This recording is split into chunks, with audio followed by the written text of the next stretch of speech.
વિદ્યાર્થી મિત્રો, ચાલો આજે આપણે ધોરણ 11 આંકડાશાસ્ત્રમાં થોડા આગળ વધીએ. તો ઉદાહરણ નંબર 6 પેજ નંબર 24 ઉપર આપેલી છે રકમ જોઈએ.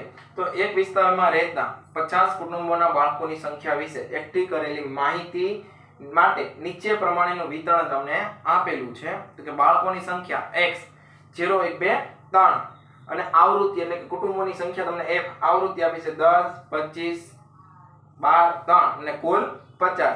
તો આ માટે થી ઓછા અને થી વધુ પ્રકારની સંચય આવૃત્તિ મેળવવાનું છે. તો કે સંચય આવૃત્તિ તમને કીધું છે તો મેં લખી નાખી છે સંખ્યા આપણને x બાળકોની 0 1 2 3 અને આવૃત્તિ એટલે કે 1 પણ લખી નાખી. તો કે સંચય આવૃત્તિ કીધું છે તો સંચય આવૃત્તિ માટે આપણે જોઈ ગયા છીએ કે એની સંજ્ઞા શું થાય છે. સંચય આવૃત્તિની સંજ્ઞા કયો તો કે સંચય આવૃત્તિની સંજ્ઞા CF થાય છે. સંચય આવૃત્તિની સંજ્ઞા CF અહીંયા લખી દઈએ. તો થી ઓછા અને થી વધુ પ્રકારની લખવાની કીધી છે.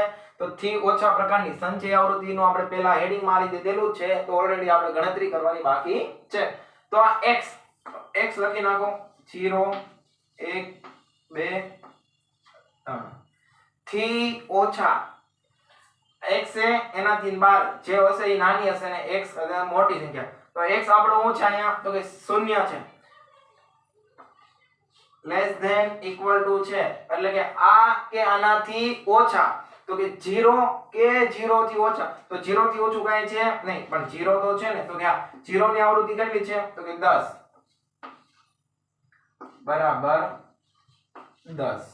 પછી x અહીંયા રહ્યો x તો x ની જગ્યાએ હવે આપણે 1 મૂકીએ.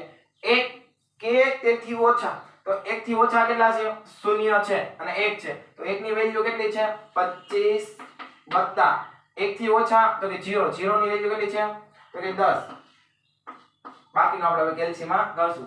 પછી x ની જગ્યાએ 2 મૂકો તો 2 કે તેથી ઓછા તો 2 થી ઓછા કેટલા છે 1 ને 0 તો 2 ની વેલ્યુ કેટલી 12 12 વત્તા 25 વત્તા 10 બરાબર 3. x ની જગ્યાએ 3 મૂકીને ગણો 3 કે તેથી ઓછા તો 3 થી ઓછા કેટલા છે તો કે બધા છે 1 2 3 ત્રણે ત્રણનો સમાવેશ થઈ જાય. તો મેં કહો 3 વત્તા 12 વત્તા 25 વત્તા 10. હવે આ બધાનો કરવાનો છે સરવાળો. તો પછી કેલ્સી હાથમાં લઈ લેવાય 25 વત્તા 10 આવશે 35. 12 વત્તા 25 વત્તા 10 47.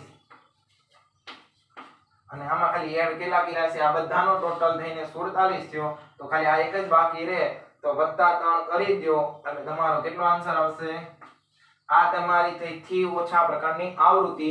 તો આ આવૃત્તિનો કુલ સરવાળો કેટલો હશે 50 હશે. આમાં કોઈ પણ ડાઉટ હોય તો કયો ફટાફટ. તોય પણ એકવાર રિવિઝન કરી નાખી કે x ને બારે હંમેશા નાનું હોય. તો કે x એ તેથી ઓછા તો આપણે લેસ ધેન ઇક્વલ ટુ લેવાનું છે બરોબર છે.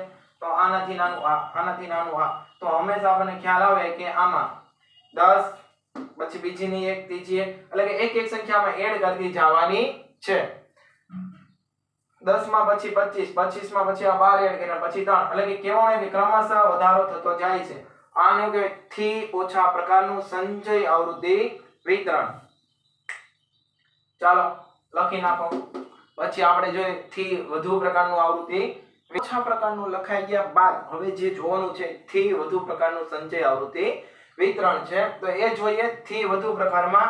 તો હું જોવાનું છે x ની જગ્યાએ મારે હું મૂકવાનું 0 મૂકું 0 કે તેથી મોટા. તો 0 થી મોટો કોણ છે 1 2 3 અને 0 નો પણ સમાવેશ થઈ જાય. તો 0 થી મોટી સંખ્યા છે તો કે હા તો કે હું પહેલા કઈ મૂકી 10 પછી આવશે પ્લસ 25 પ્લસ 12 પ્લસ 3. હવે અહીંયા x ની જગ્યાએ હું 1 મૂકી 1 કે તેથી મોટા. જો આ 12 નાનું છે અંદર હોય મોટી સંખ્યા હોય તો હું અહીંયા 1 મૂકું તો અહીંયા અંદર મોટી સંખ્યા કઈ આવશે 2 અને 3 અને 1 નો સમાવેશ થશે. તો મારે 10 નીકળી જશે પછી રહેશે ખાલી 25 12 અને 3 નો સમાવેશ થશે.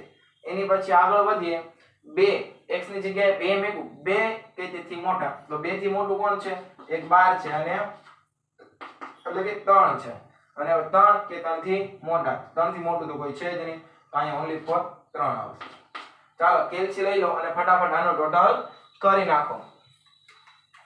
10 + 25 + 12 + 3 આવશે 50. પછી આમાં ખબર પડે કે પહેલાનો આન્સર મળી ગયો, પછી આમાં તમે ખાલી બાદ શું કરો છો? 10 40. એની પછી કઈ તમે આવૃત્તિ બાદ કરો છો? 25 - 25